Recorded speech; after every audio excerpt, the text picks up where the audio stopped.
Hello, everyone. It's Tommy Lee Hayes Brown with Rito Recognition.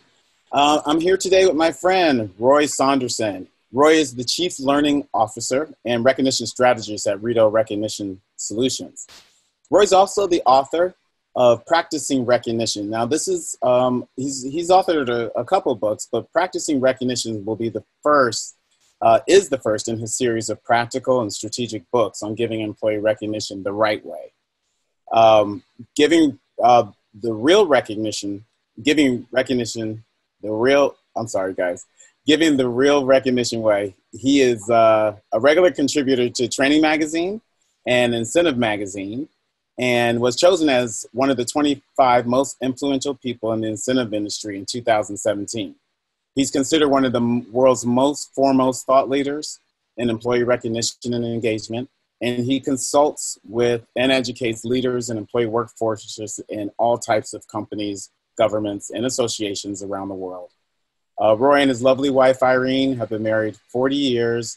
They have 5 children, 13 grandkids, and he will be onboarding his newest grandchild on, drumroll please, Labor Day. Yeah. So congratulations, Roy, on that 14th grandchild. Thank you for being with us today. I know your life is very busy. Just one housekeeping thing. I want to make sure you guys, we get to your questions. So if you do have a question, just raise your hand. You'll see the little button there. Submit your question, and I'll be gathering these through Roy's webinar, and we'll circle back with him if we have any questions. So without further ado, Roy Saunderson, how to make your onboarding recognition more meaningful. Take it away, Roy. Thanks very much, Tommy Lee. It's good to be with you and to share this very interesting topic. It was actually suggested by one of our sales executives, and I thought, wow, this is an interesting topic. And it is a great topic. I can't wait. Yeah, I hadn't necessarily thought about it before.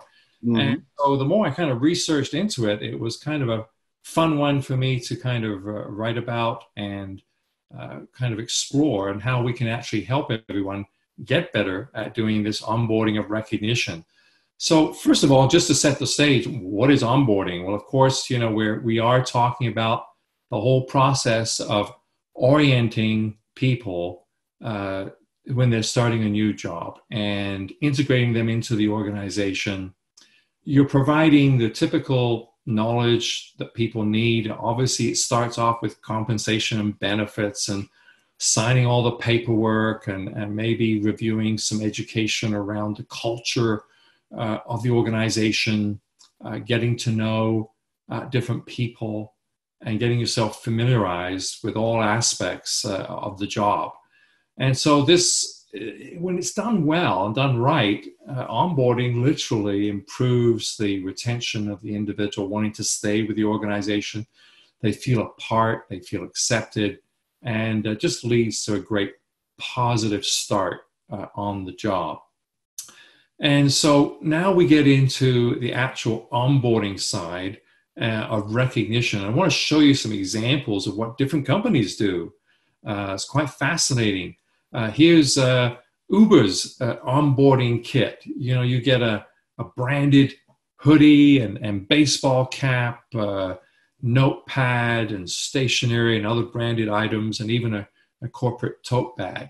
All right. So imagine showing up on the job and having this well presented. This shouldn't just be dumped on the desk if you have a job that's working with a computer, for example. No, this should be something that is a special presentation, another welcoming, formal welcome with the manager, supervisor, along with perhaps some team members, and making this a chance to say thank you for thinking of our company, that you want to work with us.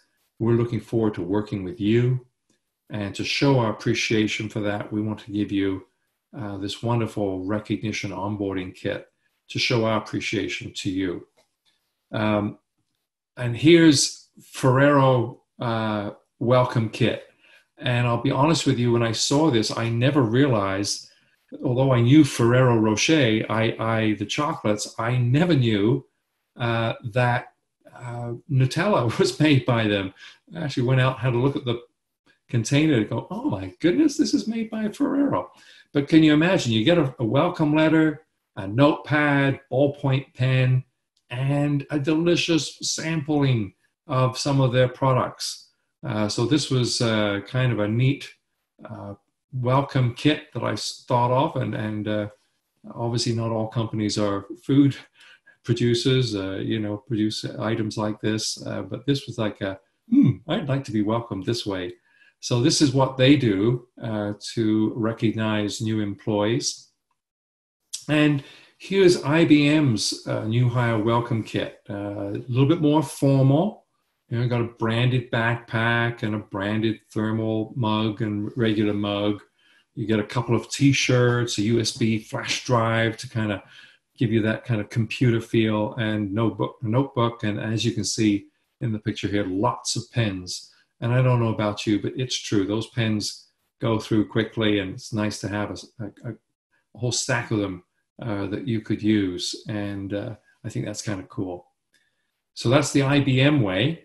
And so I just want to give you some sense of not only the things you can give, but I think it's important to orient to the recognition programs that you have. And I'm just using Rideau's as a sample, but imagine if you oriented new employees on how to use a social recognition program, how to send an e-card, how to add comments to the news stream that comes out with other people's comments that they can add to.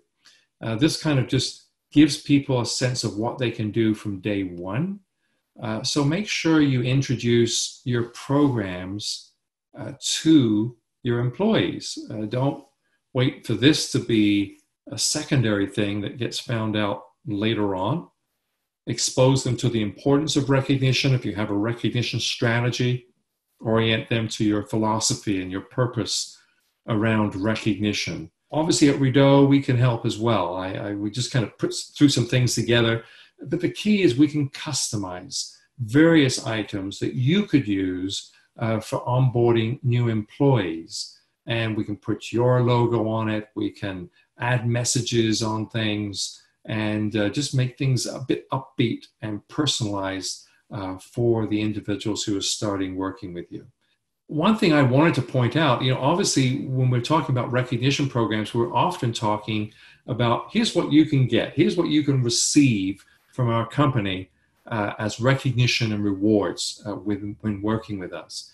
But I think it's also important to orient new employees to giving recognition. This is not just about receiving, this is also about giving.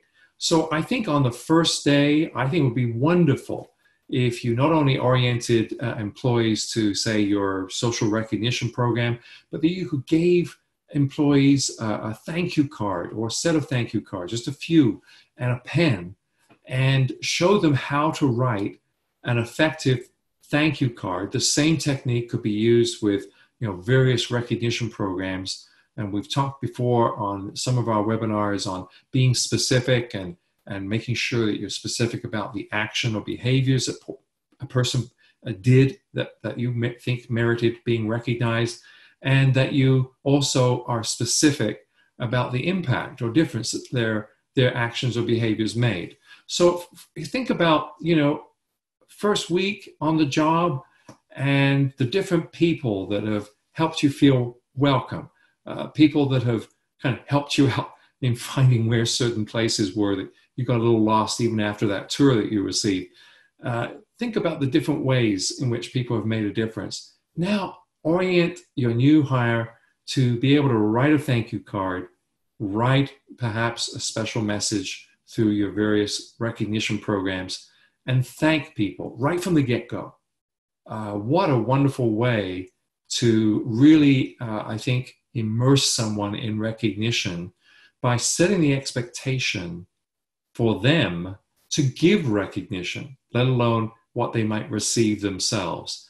So remember to go both ways. Orient the programs that this is what you will receive, but also make sure you are teaching your new employees that this is about giving recognition and that you can make a difference right from the first week that you're on the job by thanking people and honoring those who have made a difference to you. So these are some of the ideas that I wanted to just kind of present to you. I'm going to ask now Tommy Lee that, obviously Tommy Lee, people can always reach out to me through these different ways, but I'm just curious, you've been monitoring the questions coming in. Are there any questions? We have one comment and two questions. Okay. Yvonne says, who should do onboarding of our recognition? Our HR department usually does this type of thing, but I'm thinking maybe it should be done by the manager. It's all aspects are included here. If you have a manager of recognition, I think it's good to have them front and center so that people will know about them. But this is really about the organization. What's the best fit here? If it should be their manager doing this, then let's build that in. If that's the way we want to get a connection with the manager.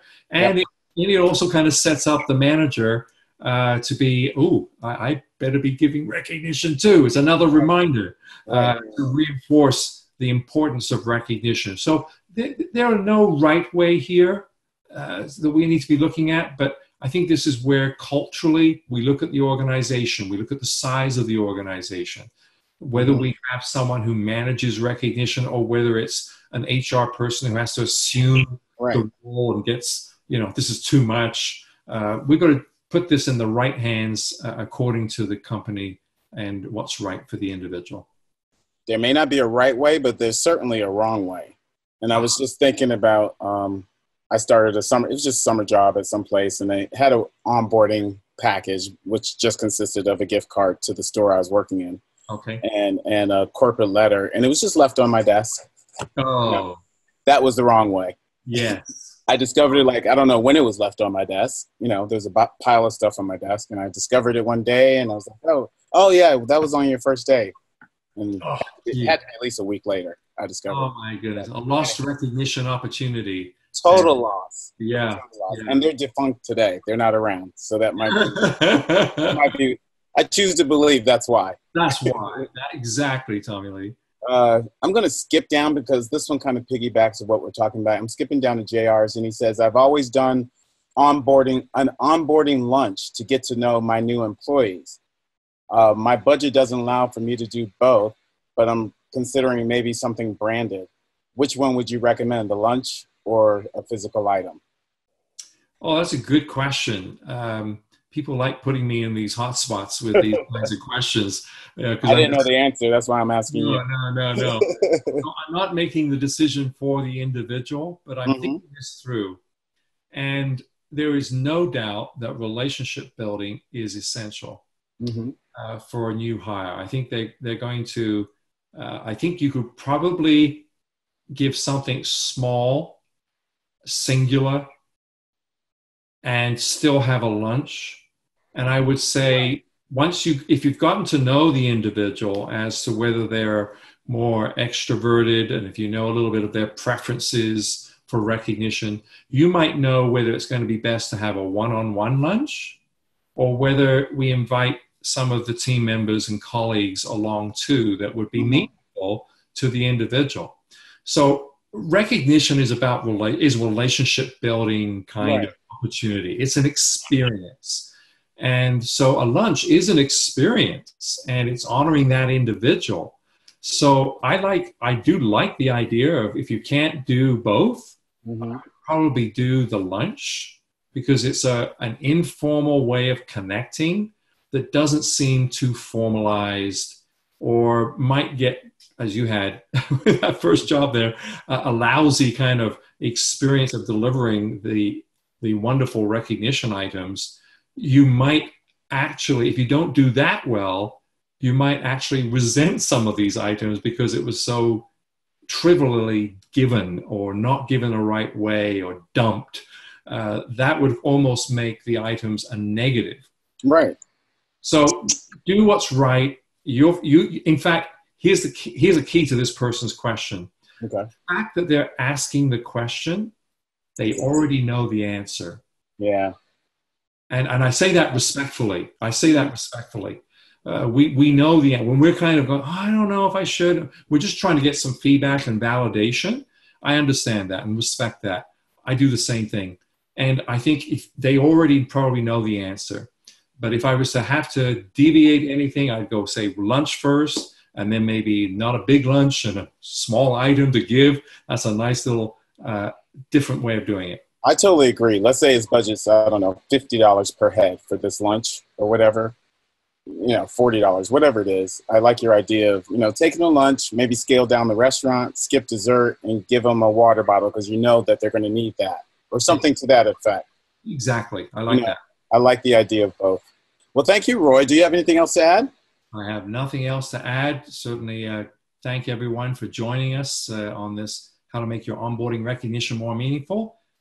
Again, don't hesitate to send in your questions to me or any ideas that you might have for future webinars. We're certainly pleased and willing to accommodate all new ideas. I love exploring anything regarding employee recognition and love these questions that come that Tommy Lee has. Yeah, we've got some great questions that come through. Things that, even this topic I never gave much thought about, but it could be so important. What another great tool to put in your toolbox. Absolutely. Absolutely. Well, thank you, Roy. And good luck. Happy pushing on Labor Day. please send her my regards. Will do. Take care. And we'll pray. Thank you. Take care. Bye-bye now. Bye-bye.